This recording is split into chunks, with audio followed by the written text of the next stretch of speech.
Perkenalkan, nama saya Junaidi, saya cabang guru angkatan 9, saya bertugas di SMKN 19. Mohon izin Pak, Silakan.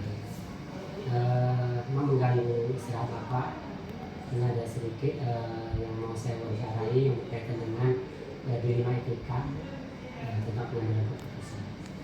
Ada poin-poin yang akan saya pertanyakan dengan Bapak. Yang pertama adalah selama ini bagaimana Bapak dapat mengidentifikasi kasus-kasus yang merupakan dilema etika atau rujukan moral yang Bapak lihat selama ini? Baik, untuk dilema etika ini kan sebenarnya keputusan baik semuanya kan, bukan yang baik, tapi kita mencari salah satu yang lebih baik. Kalau kami biasanya di sekolah ini kami coba untuk berdiskusi dengan staf-staf yang ada bagiannya, itu wakil kepala sekolah atau kemudian jurusan-jurusan. Kita kumpulkan mereka, kita cari informasinya, kita nanti rembuk pilih yang terbaik untuk kita putuskan. Intinya kita membicarakan ini dengan teman-teman dari tim wakil kepala sekolah. Ada selanjutnya nih Pak pertanyaannya. Selama ini bagaimana Bapak menjalankan pengambilan keputusan sekolah, terutama pada kasus-kasus di mana ada dua kepentingan yang sama-sama benar atau sama-sama yang mengandung nilai kebajikan. Menurut Bapak seperti apa? Iya, kembali ke tadi yang secara langsung kita rembuk bareng-bareng, kemudian kita ambil itu keputusan yang untuk kebijakan bersama, ya kan. Istilahnya tidak ada yang dikalah, walaupun keputusan itu sebenarnya benar, baik kan, tapi yang kita ambil untuk kebersamaan. Oke, terima kasih Pak ya. Berarti keputusan ini diambil secara bersama-sama, keputusan ini. Oke, yang berikutnya Pak, langkah-langkah apa atau prosedur apa yang bisa Bapak lakukan sekarang? Kalau untuk dilema etika kita identifikasi dulu, pertama kan kita identifikasi masukan-masukan dari teman-teman guru bidang masing-masing bidang, ya kan. Setelah kita identifikasi, kita ambil keputusan yang paling bagus lah, di antara yang paling bagus. Itu karena memang semuanya itu kan, kalau namanya dilema etika ini memang semuanya bagus, cuman kita mencari yang lebih baik, lebih bijak lah untuk kita putuskan, biasanya gitu. Itu keputusan ini mencari yang terbaik Pak. Ya. Kemudian pertanyaan selanjutnya nih Pak, hal apa saja yang selama ini Bapak anggap efektif dalam pengambilan keputusan pada kasus dilema etika? Yang paling efektif kita tetap bukan keputusan pribadi, itu yang paling efektif. Karena kalau keputusan pribadi itu kita menyangkut saran-saran atau masukan dari kawan-kawan atau warga sekolah. Kalau keputusan ini diambil secara bersama, tidak hanya keputusan dari kepala sekolah. Bukan ego kepala sekolah lah, ego sebagai pimpinan. Terima kasih Pak. Kemudian pertanyaan berikutnya Pak, hal apa saja yang selama ini yang merupakan tantangan dalam pengambilan keputusan pada dilema ini?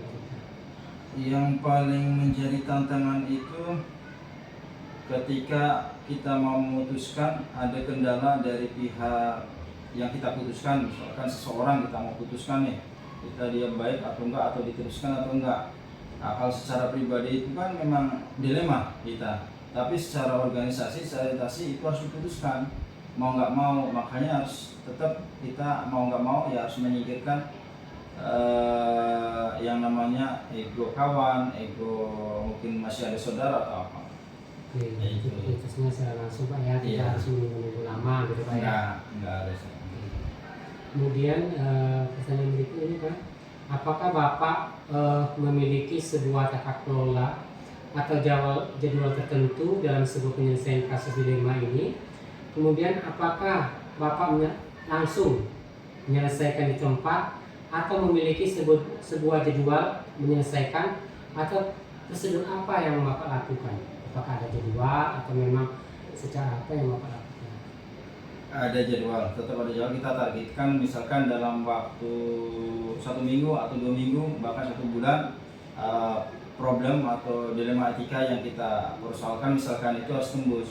Karena kalau kelamaan itu akan mengganggu organisasi atau istilahnya kerja-kerja kawan, karena hal-hal tersebut tuh secepat mungkin atau sesingkat-singkatnya kita selesaikan. Jadi nggak menunggu.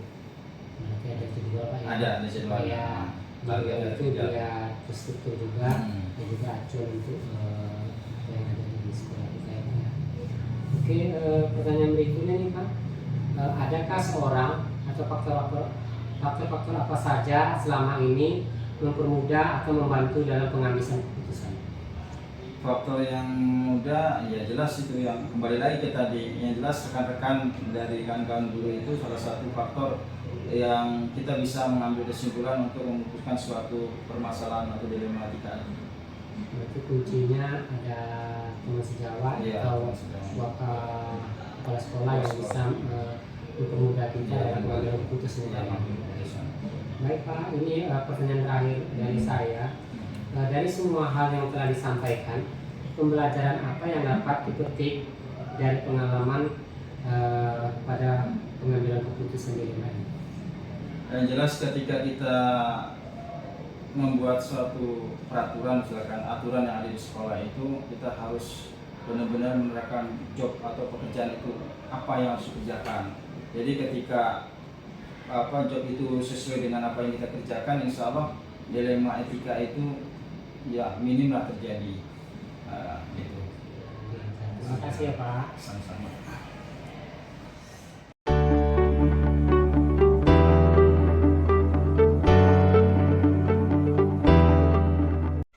Assalamualaikum warahmatullahi wabarakatuh. Saya Khairulwati SPD, bertugas sebagai kepala sekolah di SMP Negeri 3 Seberida. Baiklah, saya dari calon guru penggerak angkatan 9. Saya bekerja di SMK 1 Seberida. Baik, nama saya Junaidi. Maaf Ibu. Iya Pak Jun. Maaf mengganggu istirahat Ibu. Tidak apa-apa. Ini Bu, ada beberapa pertanyaan yang berkaitan dengan dilematika. Iya. Beberapa pertanyaan. Yang pertama ini Bu, pertanyaannya adalah selama ini bagaimana Ibu mengidentifikasi kasus yang merupakan dilema etika dan bagaimana sih rujukan moralnya? Pandangan Ibu seperti apa sih? Iya. Kalau di SMP 3 Seberida melalui analisis Pak. Analisis masalah dulu. Jadi kalau ada permasalahan di sekolah kita, tentu kita pelajari dulu masalahnya apa, kita analisis, baru nanti kita identifikasi. Maksudnya ini masuk ke ranah mana gitu kan. Setelah kita analisis, kita pelajari, baru kita bisa mengidentifikasinya melalui wali kelas, melalui guru BP, dan juga kesiswaan. Oke. Berarti melalui wali kelas dan Iya. Ibu ya. Iya. Baik Bu, ini pertanyaan kedua. Bagaimana sih Ibu menjalankan pengambilan keputusan di sekolah ini, terutama untuk kasus-kasus di mana ada dua kepentingan sama dan bagaimana sih mengambil ini kebajikan? Iya. Keputusan itu saya ambil yang mengarah kepada hasilnya nanti akan membawa kebaikan kepada kebanyakan orang. Itu satu. Yang kedua, tentu kita berpijak kepada prinsip dan aturan yang berlaku yang sudah ditetapkan di sekolah kita. Kan kita punya aturan yang sudah disepakati dan ditetapkan. Berpijak kepada itu, prinsip dan aturan di sekolah kita. Di samping tadi mengacu kepada hasil yang akan kita capai nanti akan membuat berkat kepada kebanyakan orang. Terima kasih Bu. Ya. Jadi, pertanyaan selanjutnya ini Bu, langkah-langkah apa atau prosedur apa yang bisa Ibu lakukan selama ini? Untuk mengatasi tadi Iya. ya pertama kita panggil yang bersangkutan yang mengalami situasi tadi yang dilema etika tadi ya, kita panggil, kita bina karakternya Pak melalui guru BP, wali kelas juga. Nanti kalau seandainya melalui jalan itu belum nggak juga berhasil, baru kita langkah berikutnya kita panggil orang tuanya kemari, diskusi dengan orang tuanya. Nanti kita sama-sama bina, maksudnya di sekolah nanti bapak ibu guru membinanya, di rumah orang tua membina juga, jadi sama-sama kita bina demi kebaikan anak kita bersama. Jadi kita lihat karakternya dia seperti Iya. apa, anak Iya. seperti dia. Kita bina karakternya di sini. Sebelum kalau orang tua kita bina dulu yang bersangkutan Iya, Kak. iya. Nah, kemudian ada pertanyaan berikutnya Ibu, hal-hal apa saja yang selama ini Ibu anggap efektif dalam pengambilan keputusan pada kasus dilema etika yang anak tersebut? Pembinaan karakter ya Pak? Iya. Iya, kita adakan pembinaan karakter. Tadi itu kan kita anggap efektif dalam keputusan. Jadi kalau misalnya anak itu bermasalah gitu kan, bermasalah di sekolah kita mengenai etika atau moralnya ya kan, nanti kita bina tadi, kita bina dulu sebelum kita ambil vonis misalnya, kita bina dulu. Jadi setelah kita bina, kita panggil orang tuanya. Jadi yang kita ambil biasanya Pak pembinaan karakter yang pertama. Iya. Melalui apa di sekolah kita, melalui pembinaan karakter di sekolah kita. Oke, berarti karakter ini memang salah Iya, satu faktor utama. iya. Apalagi sekarang kan kita mengarah ke profil Pancasila. Iya. Nah itu kan ada pembinaan karakter mengarah ke sana. Iya. Oke. Nah, selanjutnya ini Bu, ada pertanyaan, hal apa saja yang Ibu lakukan tentang tantangan dalam pengambilan keputusan dilema tersebut? Tantangannya ini berhubungan dengan terbelakang kondisi orang tua. Kemudian begini, mungkin si anak ini masing-masing anak berbeda-beda. Jadi kasusnya seperti ini kita pelajari, rupanya dia punya orang tuanya seperti itu. Jadi itu kendalanya sebenarnya dari situ awalnya. Berarti kita lihat dari karakter orang tuanya seperti Iya. apa? Karena kan memang Dibawa dari rumah kadang-kadang. Iya, karena kan dibawa dari rumah, Hmm. memang dari sana lah ini. Ya, jadi ya itulah kendalanya Pak ke orang tuanya. Kadang kurang-kurang dengan apa yang dilakukan itu kan ya bukan Iya. keluarganya sendiri. Dan dia sebenarnya nggak mau seperti itu, cuma karena ada terpaksa kadang kan kita pelajari dari situ juga. Baik, Bu, terima kasih. Kemudian ada pertanyaan berikutnya nih Bu, bagaimana sih pandangan Ibu tata kelola PT2 tertentu sebuah penyelesaian kasus dilema ini? Apakah Ibu langsung menyelesaikan di tempat atau memiliki sebuah jadwal untuk menyelesaikannya? Kemudian bagaimana sih bentuk prosedurnya yang Ibu lakukan di sekolah itu? Kalau jadwal tidak ada yang kita buat secara tertulis itu jadwalnya. Kalau jadwal ada kan berarti tertentu Iya, ya. Ini iya. hari ini cuma adanya ini. Sebenarnya kadang kasus ini kan nggak tentu gitu. Suatu terjadi. Jadi kondisional. Melakukan secara kondisional. Kapan kejadian itu terjadi, ya itu juga kita lakukan proses penyelesaiannya. Berarti prosesnya diselesaikan pada waktu anak Melakukan, iya. iya, nggak menunggu waktu Nggak lagi, menunggu waktu, nggak nggak ada terjadi, jadwal, ya. tidak ada. Berarti anak itu misalnya terjadi pada waktu itu, ketika itu berarti Ya langsung kita panggil, panggil. ya ada laporan ke rumah kita panggil, kita selesaikan. Mungkin cukup sehari melalui proses. Kalau memang dia kasusnya agak dalam aja kan, Iya, iya. nah kita itu kan yang selesai 1 hari mungkin. Tapi yang kasusnya ringan-ringan yang nggak berat gitu kan bisa aja selesai saat itu juga di sekolah itu sendiri tanpa melalui orang Iya, tuanya. iya. Terima kasih Bu. Kemudian ada pertanyaan berikutnya nih Bu. Adakah seseorang atau faktor apa saja yang selama ini mempermudah atau membantu Anda dalam pengambilan keputusan pada kasus dilema ini? Kalau seseorangnya tidak ada, cuma yang mempermudah kita kan karena kolaborasi dengan rekan kerja yang lainnya.